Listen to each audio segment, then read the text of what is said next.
Bismillahirrahmanirrahim. Assalamualaikum warahmatullahi wabarakatuh.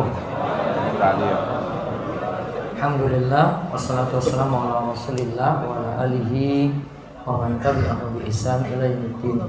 Allahumma inna nas'aluka ilman nafi'a wa rizqan thayyiba wa amalan mutaqabbala. Baik, para jamaah sekalian, kita lanjut sesi yang ketiga sampai perkataan Imam Ibnul Qayyim di halaman 19. Asas ini mencakup dua hal, kata Ibnul Qayyim: pengenalan seseorang tentang Allah, perintahnya, nama-nama dan sifat-sifatnya secara benar. Yang kedua, pemurnian kepatuhan hanya kepada Allah dan Rasulnya, tidak kepada selainnya. Berarti asas akidah itu ada dua. Satu, mengenal nama dan sifat Allah. Dua, memurnikan ibadah karena Allah. Satu, mengenal nama dan sifat Allah. Dua, memurnikan ibadah hanya karena Allah. Nah, sekarang kita lihat lagi di halaman 20. Inilah pondasi yang paling kokoh bagi seorang hamba yang mendirikan bangunan di atasnya. Tinggi bangunan yang dikehendakinya tergantung pada asas ini. Maka itu, perkuat asas, pelihara kekuatannya dan terus mengawasinya. Kedudukan tauhid ibarat akar sebuah pohon. Di bawah sebuah bahasan dengan judul Pohon Keikhlasan, Imam Ibnul Qayyim rahimahullah berkata, setahun ibarat sebatang pohon, bulan-bulan sepanjang tahun seumpama cabang-cabangnya, hari-hari sebagai rantingnya, jam-jam sebagai daunnya. Barang siapa hembusan-hembusan nafasnya selalu dalam ketaatan pada Allah Azza wa Jalla, niscaya pohon itu akan menghasilkan buah yang baik. Dan siapa yang hembusan-hembusan nafasnya dalam kemaksiatan, niscaya akan menghasilkan buah yang pahit. Sedangkan musim panen itu hanya pada hari kiamat. Maka di saat itulah akan tampak dengan jelas buah yang manis dari buah yang pahit. Nah, lihat di sini Imam Ibnul Qayyim punya ibarat yang bagus. Setahun itu ibarat sebatang pohon. Bulan-bulan sepanjang tahun itu seumpama cabang-cabangnya. Hari-hari setelah cabang apa? Ranting kan? Setelah itu hari-hari itu rantingnya. Jam-jam daunnya. Ibarat ya, setahun itu apa? Batang pohon. Terus bulan itu apa? Cabang. Hari-hari ranting. Terus jam-jam daunnya. Barang siapa hembusan-hembusan nafasnya selalu dalam ketaatan pada Allah, niscaya pohon itu akan menghasilkan buah yang baik. Kan kita beramal itu sepanjang tahun. Maka kalau waktu-waktu tadi digunakan itu akan menghasilkan, berarti tadi dari batang, dari cabang, dari ranting, dari daun, hasilnya ada. Niscaya pohon itu akan menghasilkan buah yang baik. Ya, pohon itu akan menghasilkan buah yang baik. Kemudian siapa yang hembusan nafasnya dalam kemaksiatan, niscaya akan menghasilkan buah yang pahit. Berarti kalau kita bertauhid, hasil buahnya bagaimana? Baik. Kalau kita berbuat maksiat, hasil buahnya apa? Pahit. Petiknya kapan? Nanti pada hari kiamat. Ini ibarat yang dibuat oleh Imam Ibnul Qayyim rahimahullah. Terus di bawahnya, keikhlasan dan tauhid ibarat sebuah pohon yang tumbuh dalam hati. Cabang-cabangnya adalah amal perbuatan dan buahnya adalah kedamaian yang dirasakan dalam kehidupan di dunia ini serta kenikmatan yang kekal di akhirat kelak. Sebagaimana buah-buahan surga tidak akan pernah terputus dan terlarang, demikian pula halnya buah keikhlasan dan tauhid di dunia ini tidak akan terputus dan terlarang. Nah, lihat, ikhlas dan tauhid pada pohon tadi ibarat sebuah pohon yang tumbuh dalam hati. Cabang-cabangnya adalah amal perbuatan. Kemudian buah-buahnya tadi nanti akan dipetik di surga. Nah, coba lihat dulu yang dibaca dalam kurung dulu. Kesyirikan, dusta dan ria juga ibarat sebatang pohon yang tumbuh dalam hati manusia. Buahnya di dunia adalah ketakutan, kekhawatiran, kebingungan, dan kesempitan yang dirasakan di dalam dada, serta kegelapan yang menimpa hati.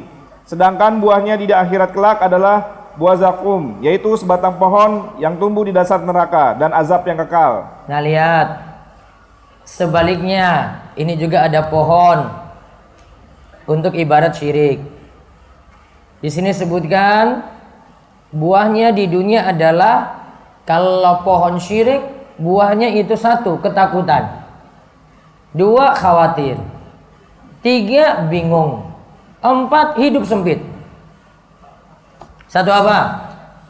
Ketakutan. Dua, khawatir. Tiga, bingung. Empat, sempit. Coba lihat.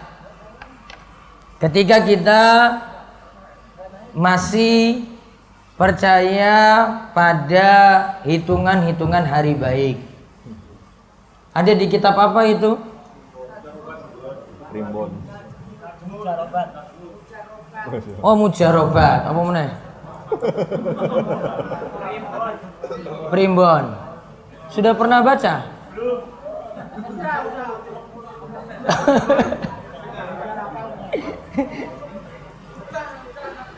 Sudah pernah baca? Apa isinya, Bang?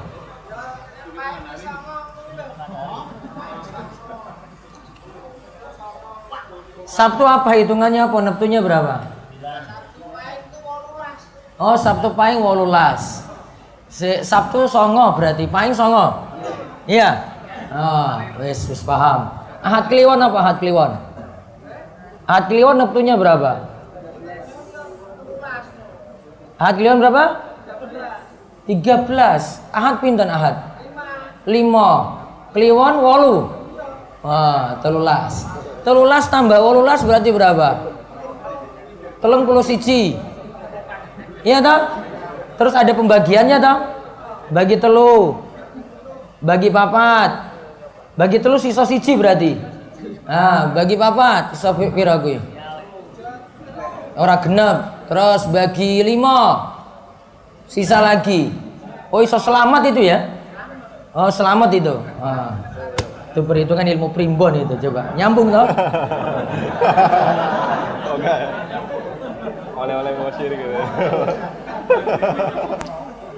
Itu kalau nggak pas hitungannya, kalau pas dengan kematian orang tua apa simbah, itu nggak boleh lakukan hajatan ketika itu. Lakukan, wah itu tadi penuh kekhawatiran, apa tadi? Ketakutan, kekhawatiran, ya toh?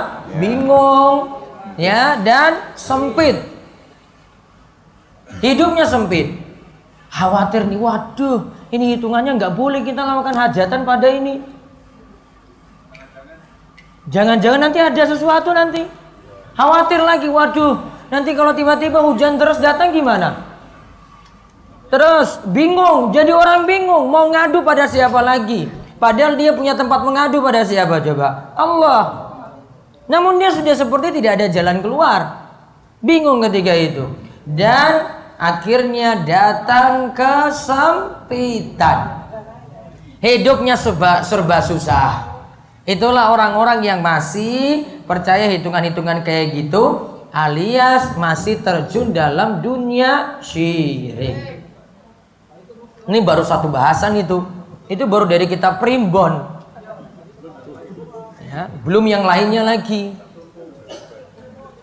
Itu sudah ada di internet itu, mas-mas. Mau cari bisa. Ya, itu mau cari bisa itu. Bahkan sudah ada kalkulator untuk hitung tadi yang saya sebut tadi itu. Ahad Kliwon berapa, Sabtu Pahing itu berapa. Tadi Ahad Kliwon tadi 13 nih, 13. Sabtu Pahing 18. Nah, tinggal dijumlah nanti. Itu ada kalkulatornya di internet, ada itu. Website yang syirik-syirik, pendukung syirik itu banyak sekali. Nanti dia jual raja-raja, dia jual penglaris, dia jual untuk mingkat perempuan apa namanya? Ah, jual, ada istilah yang lainnya apa? Bah, kok guru meneng wah itu? Pengasihan. Nanti penglaris ada itu mau beli itu sudah tinggal kontak WA aja itu ada. Kok saya beritahu nanti pada cari-cari. Dunia itu kayak gitu sekarang, ikut perkembangan zaman. Jadi syirik itu sudah ikut perkembangan zaman. Coba lihat itu. Jadi kalau kamu nggak ikut kayak gitu juga, kok mau ngaji nggak ikut kayak gini, nggak ada untuk bantah-bantah kayak gitu, wah serba masalah. Itu yang menang nanti di website. Makanya ini yang pintar SEO. SEO itu apa? Yang website itu kan. Nah, buat itu judul itu yang nyeleneh nanti tapi masuk ke website antum. Saya pernah ini buat judul itu. Aduh, ini di desa saya sendiri nih. Apa? Pembukaan apa? Itu ada saya punya artikel itu hasil ramalan cupu Panjolo. Itu kalau di Google itu masih, kalau masih rating atas berarti itu website saya itu. Jadi orang-orang pada buka gitu. Ya Allah, ini hasilnya ini kemarin baru dibuka. Pas dibuka ternyata bantah untuk tidak boleh percaya ramalan. Salah buka. Penasaran juga ini ya lah. Itu dulu saya buat kayak gitu. Di Google tuh masih di atas itu. Orang klik terus salah buka. Waduh, taubat langsung setelah itu. Ada lagi saya buat itu pesugihan biar kaya mendadak. Itu juga jadi laris juga. Bahkan ada yang kirim email ke saya, cobalah saya dibantu biar saya utang-utangnya selesai. Waduh Pak, beli bukunya aja lah ini.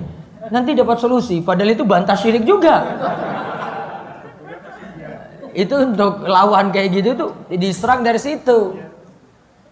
Judulnya nggak salah. Nanti dia buka kan. Ternyata dikasih solusi yang lain. Suruh tobat ternyata. Ya, itu. Itu kalau di website tuh kayak gitu. Dibuat yang sebaliknya. Namun dia salah buka akhirnya. Dia bacanya yang benar. Ya beda kalau yang di YouTube itu anak-anak sekarang YouTuber itu pakai yang nipu malahan. Kalau itu nipu. Pesawat Lion ini jatuh, ya mau tahu gambar aslinya kayak gini, buka nggak ada gambar-gambarnya gitu. Dengan thumbnailnya aja nipu orang. Clickbacker. Iya kan?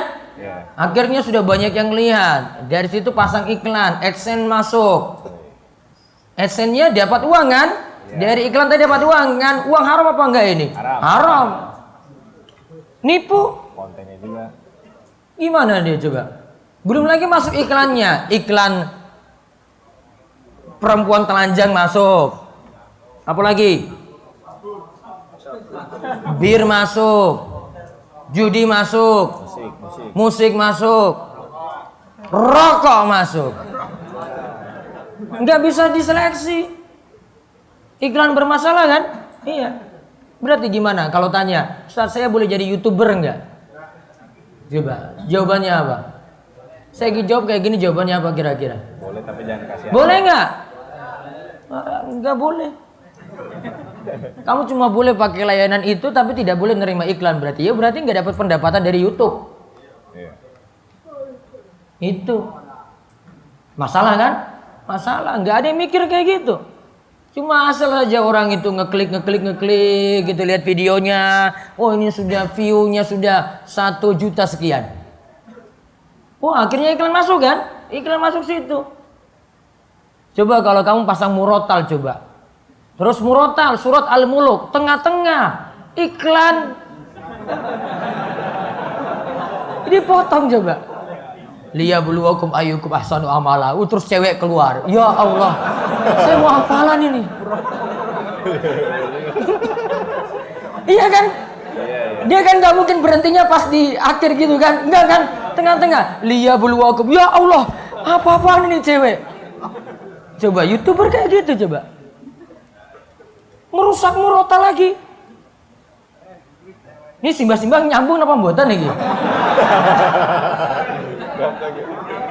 Wah, buatan connect ya. Ini pokoknya di dunia internet ini. Ini kegaweane anak-anak 6 ini loh, muda ini loh. Ngel-ngelan tenan. Itu coba video dipasang murotal kan? Murotal sudah bagus karena sudah banyak gitu viewernya, iklan masuk kan? Coba di tengah-tengah. Jangan sebut iklannya lah, nanti ketahuan. Dapat iklan lagi, dapat ini lagi dia. Iklan masuk, suara musik langsung coba. Tadi sesudis, langsung cewek keluar. Gimana coba? Halal gak itu? Masalah kan? Masalah. Nggak berkah. Ya taruhlah uangmu banyak gitu, namun nggak berkah. Nggak berkahnya gimana? Uang ada, namun cepat habis. Ada saja masalah. Tiba-tiba kena musibah ini, tiba-tiba punya masalah ini, tiba-tiba usahanya kolaps, tutup. Nggak berkah. Sama seperti ada yang cerita itu, Ustaz saya dulu itu punya rental PS coba. Terus Pak, pelanggannya luar biasa itu anak-anak. Namun setiap akhir bulan saya lihat tuh nggak ada hasil apa-apa. Ada sticknya rusak, PS-nya rusak, TV-nya rusak.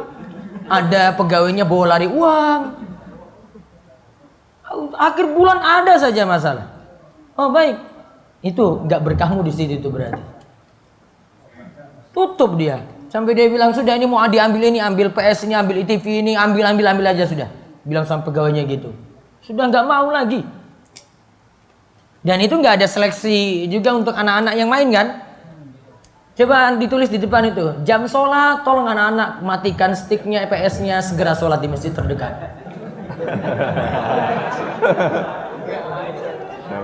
Bisa kayak gitu.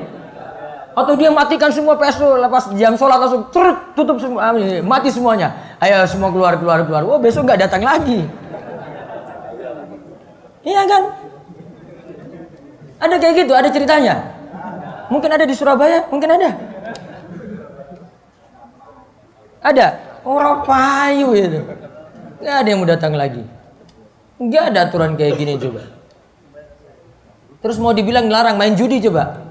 Siapa tahu dia taruhan di dalam kan? Iya kan? Nah, bisa dicegah juga, dilarang main judi. Gitu. Bisa di dalam terjadi gitu? Enggak. Iya, kita pasang taruhan di luar, main aja di dalam. Kan bisa. Sama seperti kolam-kolam ikan itu yang tempat pemancingan juga kayak gitu kan, ditulis di luar dilarang berjudi.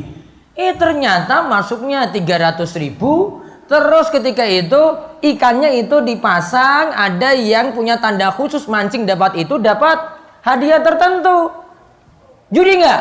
Judi. Semua dapat ikan itu nggak? Enggak. Judi walaupun terus di luar besar-besar, dilarang main judi. Nggak usah lah ini bohongin anak yang sudah sekolah begitu. Sudah tahu kayak gitu judi. Mau tulis lagi dilarang main judi, biar nggak dilarang pemerintah aja kan? Itu sudah bentuk hakikatnya judi. Nggak usah ubah-ubah, kerusakan. Iya rizkinya ada, iya ini datang ini, uang ada terus kan? Belum tentu nanti berkah itu. Tunggu aja nanti rentetan masalah di situ. Sama orang yang tempuh syirik juga kayak gitu. Ini usahanya laris nih gara-gara penglaris tadi, ya kan? Dia pakai penglaris apalah dia cari di dunia internet itu misalnya beli langsung online, dapat penglaris online misalnya. Saya ikuti zaman ini, dapat kayak gitu, pasang ini mungkin ada foto kiai, mungkin ada raja tulisan Arab, ya kan? Kan ada yang pakai foto kiai juga kan, pasang kan? Oh foto wali-wali, nah pasang di depan ini pintu keluar nih, pasang. Iya taruhlah datang itu pelanggan, berkah enggak? Enggak berkah, dia jalani syirik kok, berkah dari mana? Taruhlah pelanggan itu datang, ya, namun enggak berkah, dia punya masalah-masalah lain tuh selain uang itu datang di situ. Mungkin Allah kasih ujian dengan anaknya, kasih ujian dengan istrinya, kasih ujian dengan macam-macam. Bukan dari itu, habis juga dia bisa. Makanya yang namanya riba dengan sodako itu bertolak belakang. Yamhaqallahu riba wa yurbis sodako. Allah akan binasakan riba, hancurkan riba, dan akan menyuburkan sodako. Bertolak belakang. Riba banyak enggak? Oh iya, dia minta tambahan 1 juta, 1.200.000 kembalikan. Tambahan kan? Nambah. Namun itu akan hancur. Sedangkan sodako, dia keluarkan. Allah janjikan itu akan diganti. Atau rezekinya tambah berkah. Tambah terus. Yurbi namanya bertambah. Namun bertambah yang berkah di sini. Riba kayak gitu sifatnya. Sedekah berlawanan dengan itu. Maka jangan cuma kejar uang saja. Kita mikir itu untuk kerja itu bukan hanya kejar duit saja. Sama ini mas-mas nanti mau kerja ini, mau di perusahaan-perusahaan besar ini misalnya. Besok lulus. Ya. Terus mau biar cepat akhwat itu mau dengan kamu gitu. Wow, saya di perusahaan besar. Oh, perusahaan offshore itu di mana gitu. Mau apalah perusahaannya lah. Namun ibadah sudah diperketat, nggak boleh sholat, nggak boleh ini, dipersulit. Namun gajimu 20 juta tiap bulan, fresh graduate. Namun sholat sudah diperketat, nggak boleh sholat di sembarang waktu. Sholat 5 waktu pun itu sulit, nyuri-nyuri waktu. Ya, subuh sudah capek karena kerjanya itu sampai malam hari. Coba gimana? Mana berkahnya di situ coba? Uang ada terus. Mana berkahnya? Ya, ada berkahnya di situ. Iya, taruhlah ini ada. Habis nanti lama-lama itu. Enggak berkah. Itu. Kalau perempuan yang baik itu enggak mikir kamu kerja apa itu. Yang penting kamu itu mau tanggung jawab enggak? Sama setia. Cie.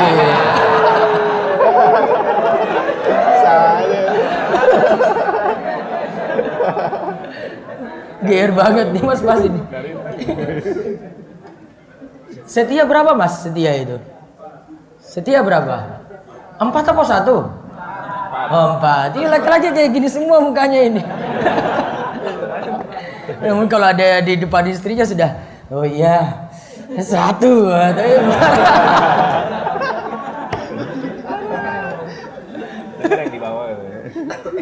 Wah, ada yang di bawah ya? Wes, kita kan ini aja anggap di bawah nggak dengar gitu.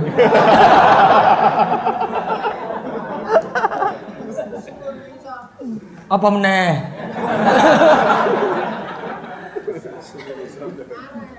Marah yang bawah? Ya nggak apa-apa toh.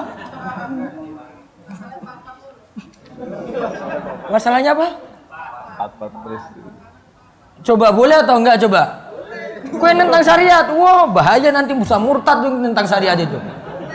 Boleh, ya wes. Kalau nggak sanggup ya sudah. Loh, pada protes tuh. Sudah ganti topik. Terus lanjut lagi. Tadi sudah buah syirik ya. Buah syirik itu hasilnya buahnya pahit kan? Atau buah zakum. Berarti bedanya kalau buah tauhid itu hasilkan buah yang baik. Kalau buah syirik hasilkan buah zakum. Zakum tadi apa zakum? Batang pohon yang tumbuh di dasar neraka. Bukan di dangkalnya neraka, namun paling dasar. Jadi makanannya penduduk neraka. Itu buah zakum itu nanti makanannya. Nah ibaratnya bagus berarti. Tanaman yang baik itu ibarat tauhid tadi. Hasilnya buahnya juga baik, enak dirasa gitu. Tanaman itu dari mana dulu gitu? Tanaman itu tumbuh dari daun, batang, cabang, akar. Nah, berarti kuatkan dari akar dulu. Jadi nggak mikir atasnya ini, wah saya itu perbaiki atasnya dulu, daunnya saya rapikan, namun batangnya ini nggak kuat, nggak bisa. Batang ini akar dulu di bawah, pondasi dulu. Pondasi kokoh, pondasi kuat, nancapnya bagus, maka nanti tumbuh, buah yang dihasilkan juga bagus. Buah syirik sudah jelek akarnya tadi, iya kan? Maka dihasilkan juga buah yang jelek, buah yang rusak. Ibarat yang bagus, masya Allah dari Imam Ibnul Qayyim. Jadi kalau mau tahu ibarat-ibarat yang bagus itu 2 orang yang ulama besar itu. Ibnul Qayyim dan gurunya Ibnu Taimiyah. Itu jadi pelajaran itu jadi sederhana mereka itu ini ajarkan. Ya, Ibnul Qayyim, Ibnu Taimiyah. Itu pelajaran jadi sederhana. Orang cepat paham gitu. Dan Imam Ibnu Taimiyah, wah lebih-lebih lagi dia kalau bantah filsafat luar biasa. Sampai orang filsafat nggak tahu kalau dia itu pakar filsafat juga. Namun itu tujuan bantah. Ada dia punya kitab Ta'arud, kitab pertentangan antara dalil akal wa nakal. Dalil logika dengan dalil dari Alkitab dan As-Sunnah. Itu punya kitab ini khusus untuk orang-orang filsafat dia bantah itu. Ibnu Taimiyah. Jadi logika sebenarnya nggak masalah, namun tujuannya apa dulu? Kita mau akal-akalin dalil atau mau tunduk pada dalil? Terus yang berikutnya Allah telah menyebutkan. Allah Azza wa Jalla telah menyebutkan kedua pohon ini dalam surah Ibrahim. Nah, dalam surah Ibrahim, kita lihat dulu di bawahnya lagi. Aku penulis berkata, adapun yang dimaksud oleh Ibnul Qayyim adalah firman Allah Subhanahu wa taala surat Ibrahim ayat 24 sampai 27.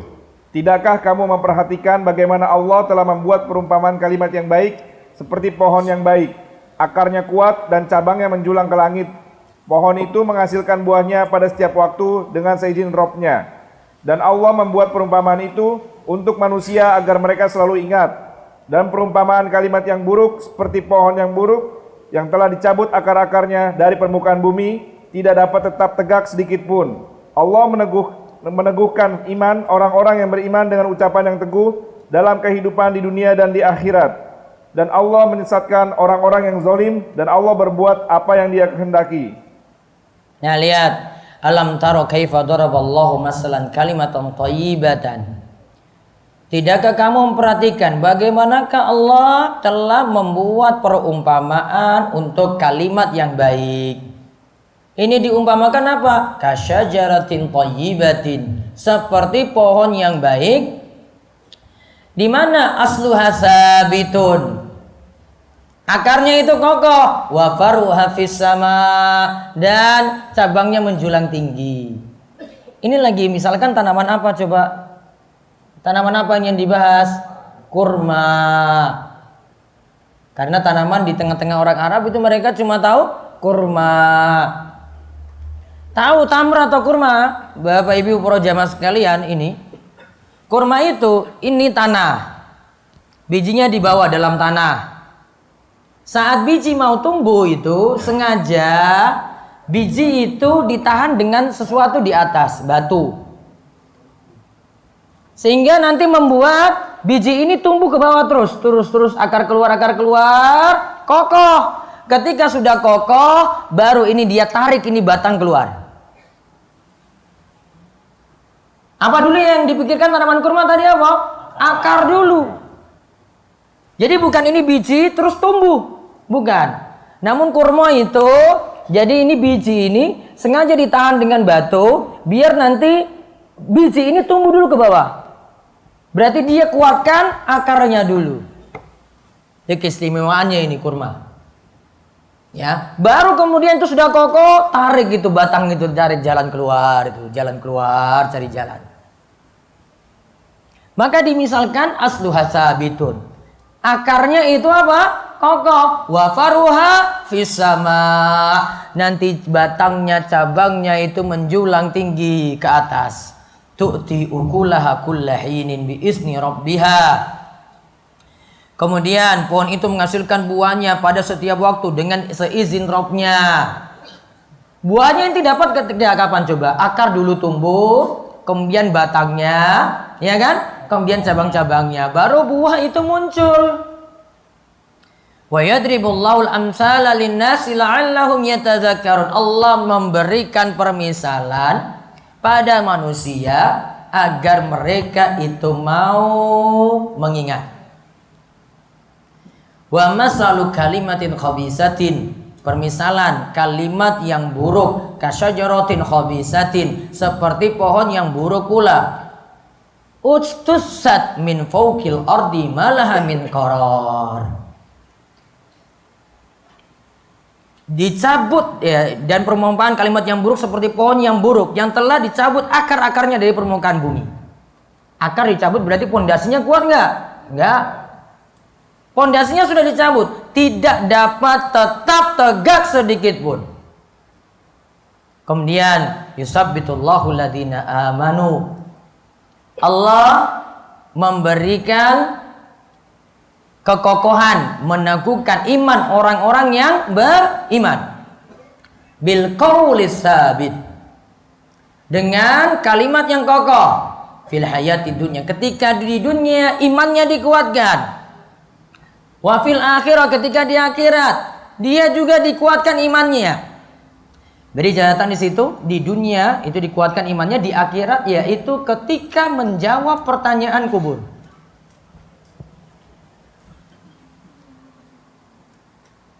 Ketika apa? Menjawab pertanyaan kubur.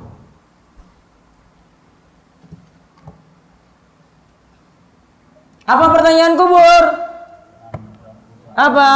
3. Apa saja?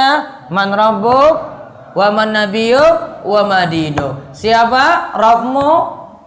Siapa nabimu? Apa agamamu? Yang bisa jawab ini kalau diteguhkan imannya oleh Allah. Bukan hanya sekadar dia mengaku sebagai seorang muslim, namun dikuatkan imannya oleh Allah. Kapan imannya itu kuat? Berarti mengenal Allahnya benar, mengenal nabinya benar, mengenal agamanya juga benar. Mengenal Allah berarti tauhidnya benar, mengenal nabinya berarti itibanya benar. Itiba itu mengikuti kanjeng Nabi. Terus mengenal agamanya, tahu berarti dia belajar agama. Mengenal agama berarti belajar agama. Nah 3 ini dipenuhi, nah itu tadi imannya akan dikokohkan nanti pada hari kiamat. Mudah jawab pertanyaan kubur, spontan dia jawab, nggak perlu sampai jadi bahan hafalan. Oleh karena itu Mbah Rois, Mbah Kaum, wonten apa mboten niki? Nah, itu kalau ada yang meninggal dunia, itu nggak mesti ditalkinkan. Nanti kalau ada yang nanya man rabbuk, jawab Allah, wa man nabiyuk, jawab Muhammad, wa ma dinuk, jawab Islam. Itu kan kerjaan ini ditalkin kan biasanya. Ya toh? Dibisikkan kapan itu? Mau kubur apa? Mau disolatkan itu pas mandi, pas dimandikan, setelah mandikan. Oh, sudah dikubur. Berarti sudah masuk tanah di situ. Sudah mau pergi. Baru itu diajarkan. Dengar enggak orangnya tadi?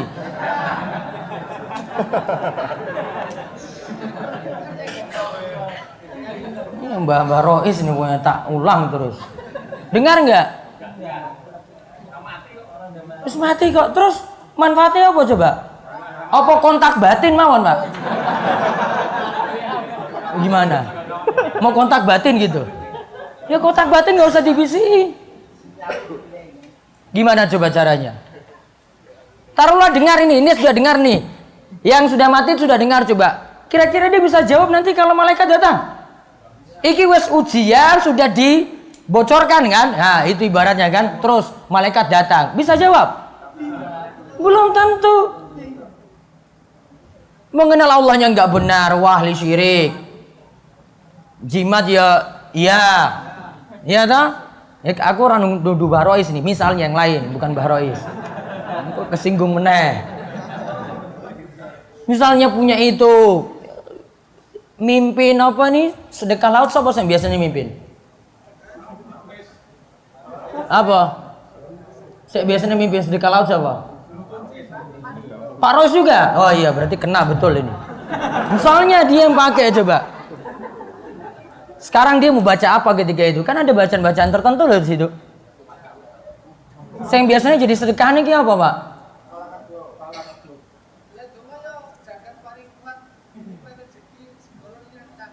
Kok apa jenengan itu?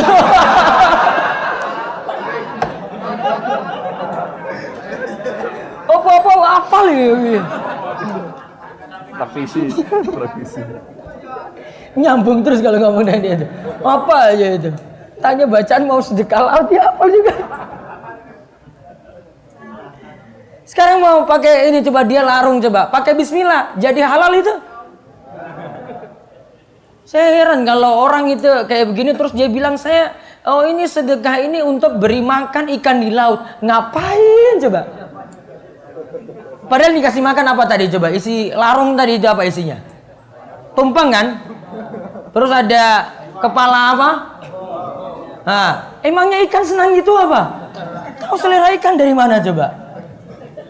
Ya kan, kemarin yang pas lagi orang demo-demo itu kan terus alasannya kayak gitu di berita-berita itu. Ini untuk beri makan ikan-ikan di laut. Sampai kapan ikan itu kita kasih makan kayak gitu? Kalau di kolammu mungkin, kolam ikanmu. Kalau ini di laut lepas, ngapain coba kamu kasih makan capek-capek mikir dia? Iya kan? Mau ikan-ikan yang tuna kayak ikan apa kayak, mau ngapain coba diurus pikir makannya gimana coba? Mau beri pakan apa coba itu? Kasih pakan ini malah daging coba. Padahal dia sendiri nggak pernah makan daging. Wah, aneh. Ini tak singgung terus ini. Mumpung ini Mbak Rois ada semuanya. Udah tobat nanti. Ini kepalanya Mbak Rois kayaknya. Tadi apa? Untuk dikokohkan di dunia, imannya dikokohkan. Di akhirat berarti mudah jawab pertanyaan kubur. Nah, maka ketika malaikat datang, ini imannya pada Allah benar, iman pada Rasul benar, pada agamanya benar. Nah, ketika pertanyaan itu masuk, mudah untuk jawab. Wa yadillallahu zalimin, dan Allah menyesatkan orang-orang yang zalim. Wa yaf'alullahu ma yasha, dan Allah akan berbuat apa yang Dia kehendaki. Taib. Di sini nanti ada pelajaran penting, saya tunda nanti ba'da makan siang, yaitu tentang kenapa sampai tanaman kurma yang dijadikan permisalan. Nggak ada di sini. Kita nanti belajar dari tanaman kurma, kenapa tanaman kurma itu yang dijadikan permisalan. Ini saya akan sebutkan beberapa poin. Ini alasannya ini. Ya, karena dari tanaman kurma itu sudah bisa jadi pelajaran. Iki bayang ke kurma ki kepiye ya carane ya. Kurma sudah paham belum ini? Sudah. Buahnya sudah paham, tanamannya itu jenengan mikir kayak mikir pohon kelapa aja lah kayak gitu. Hampir mirip, kayak tanaman sawit gitu lah, hampir mirip. Makanya kapan-kapan umroh toh mbah. Idul sapine telu bisa umroh. Apa haji sisanya? Baik, saya jawab ini dulu, setelah ini nanti baru istirahat. Nanti lanjut lagi jam 1:30 setelah makan siang. Makan siangnya bar sholat zuhur. Ini dapur nggak dibuka, nanti jangan ketok-ketok pintu, nggak akan ada itu. Belum. Teman anak setelah meningkat jadi sangat tersibukkan sampai tidak pernah ikut lagi kajian rutin yang biasanya didatangi dan keluar dari tempat les bahasa Arab. Bagaimana cara menasihatinya? Siapa tahu dia belajar dari istrinya.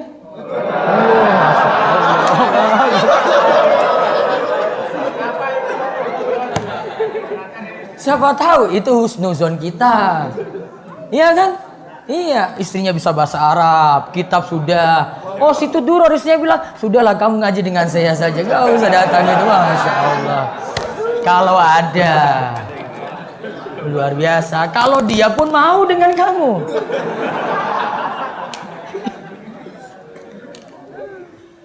Ya, asalnya husnuzon dulu ya. Namun ya ngajak dia kalau ketemu, Bu, kamu kok nikah tuh kok malah jauh dari majelis gitu. Bu, kayak saya gitu loh, jomblo, bebas. Masih ngaji. Walaupun agama saya diuji.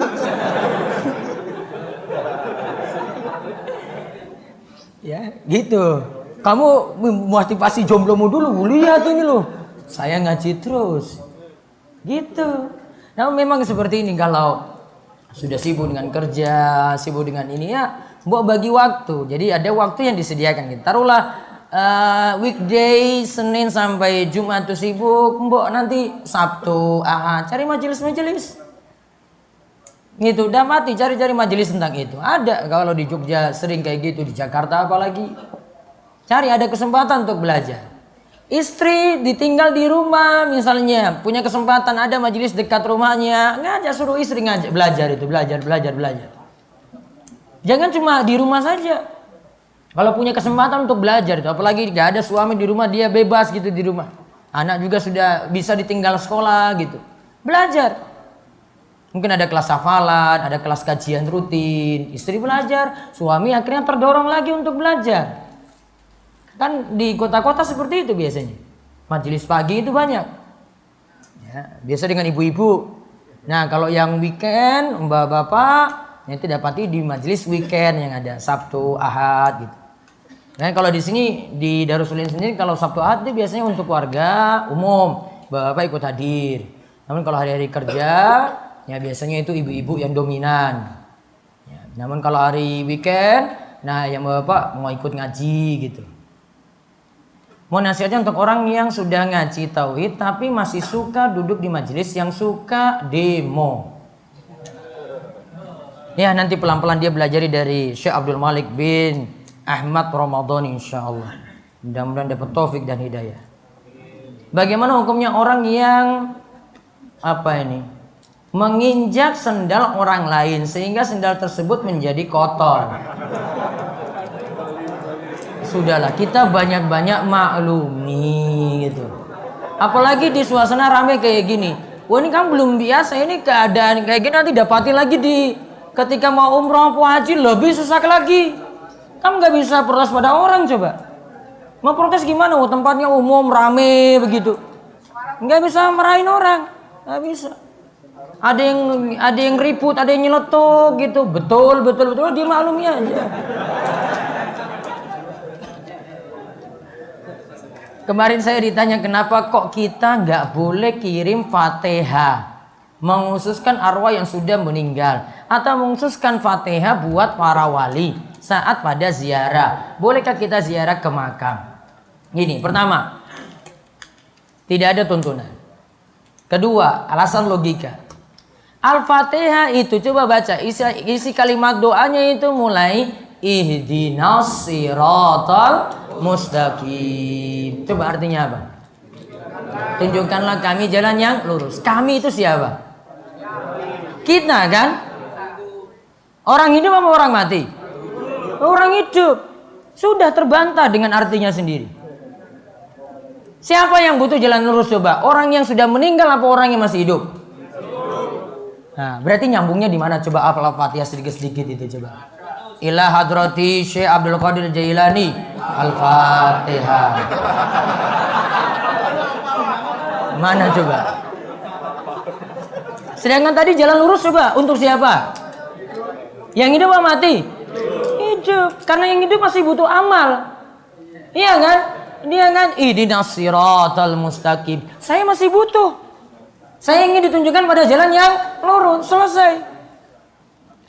Taruhlah kalau ini seperti ini ada. Pasti ada riwayat dari sahabat. Mereka pernah berdoa juga kepada Abu Bakar, Umar, Utsman, Ali. Ila hadrati Abu Bakar, Umar, Utsman, Ali. Al-Fatihah.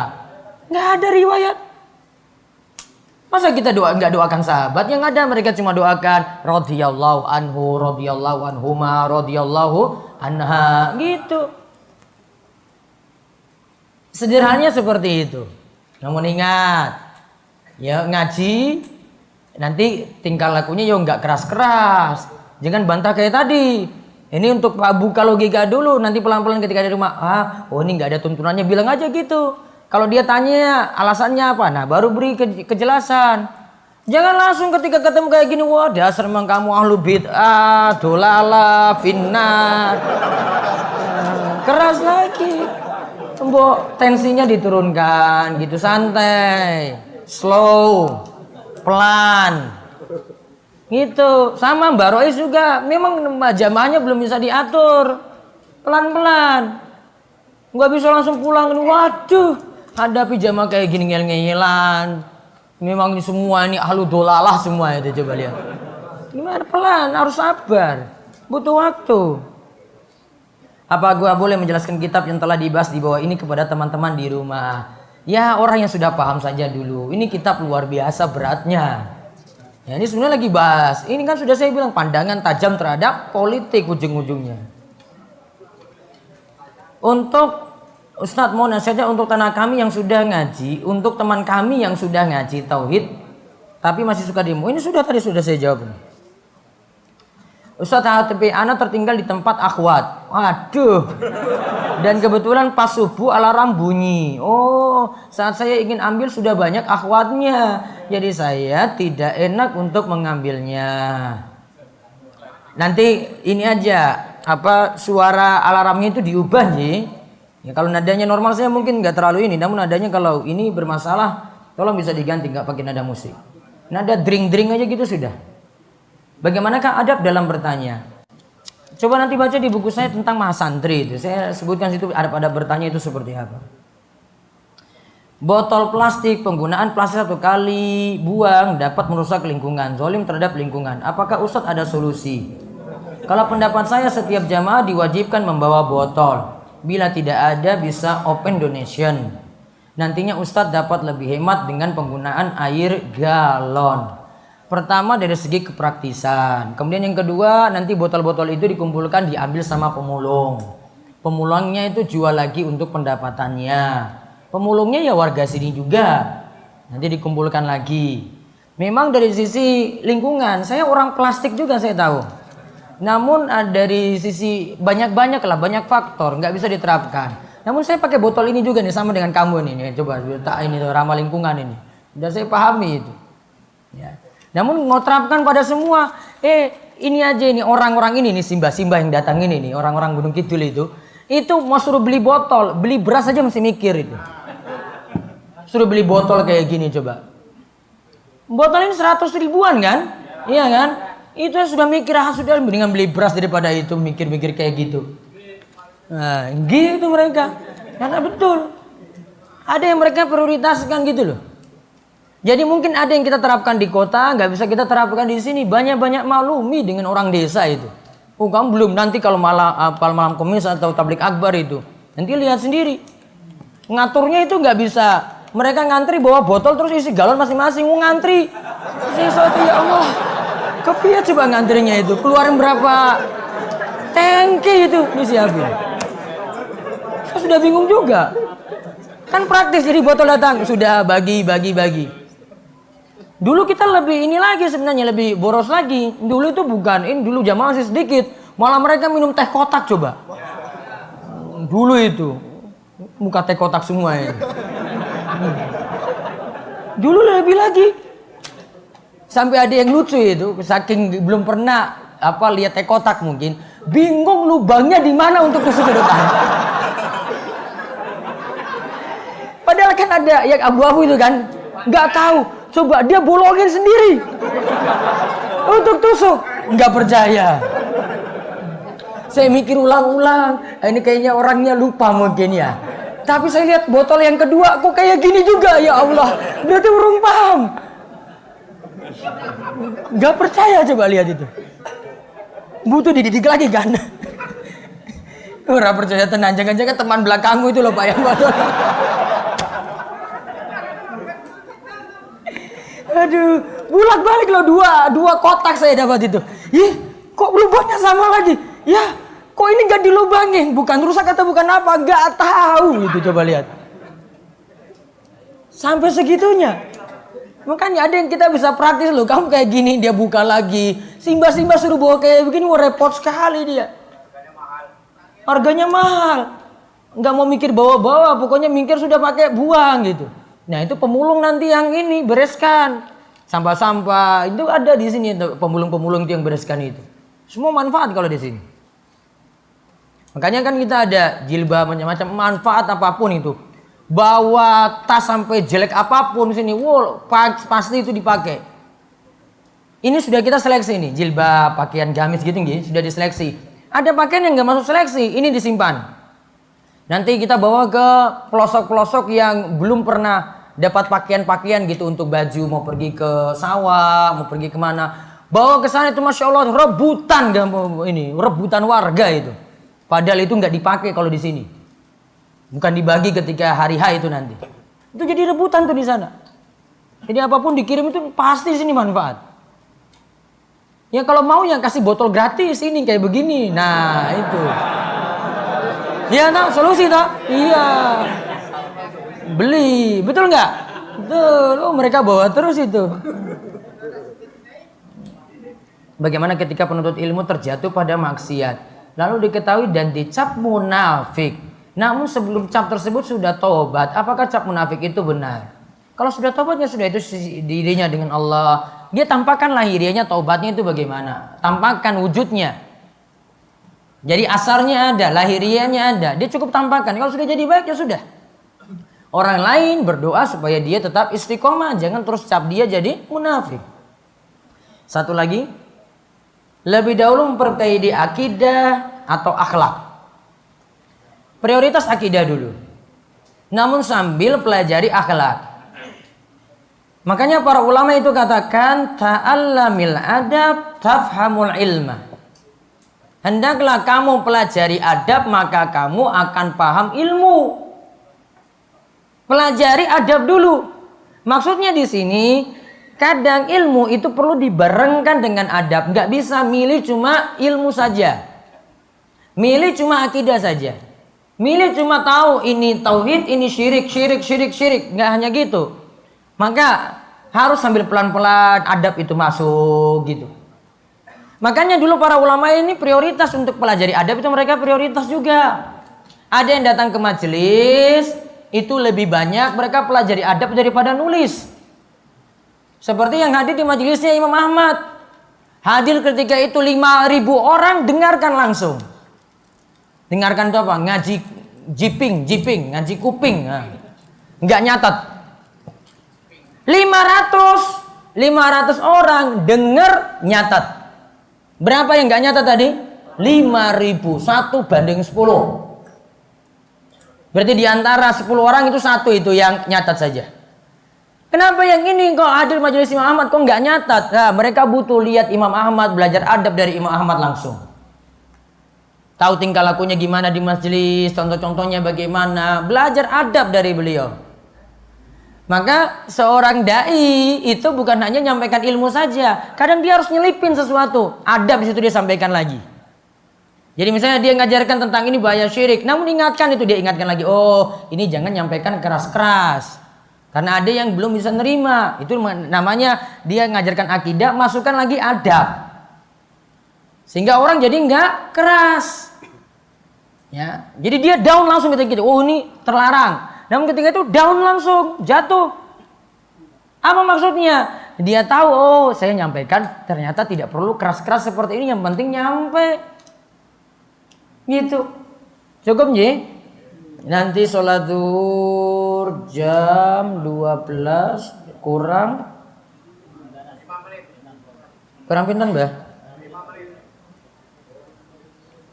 12 kurang 5 menit. Ya, masih bisa istirahat 15 menit. Nanti setelah sholat zuhur baru kita makan siang. Demikian ini yang bisa kami sampaikan. Kita tutup dulu ya. Wabillahi taufiq wal hidayah. Wassalamualaikum warahmatullahi wabarakatuh. Nanti lanjut jam 1:30 sampai nanti asar insyaallah. Jadi bisa istirahat nanti ya.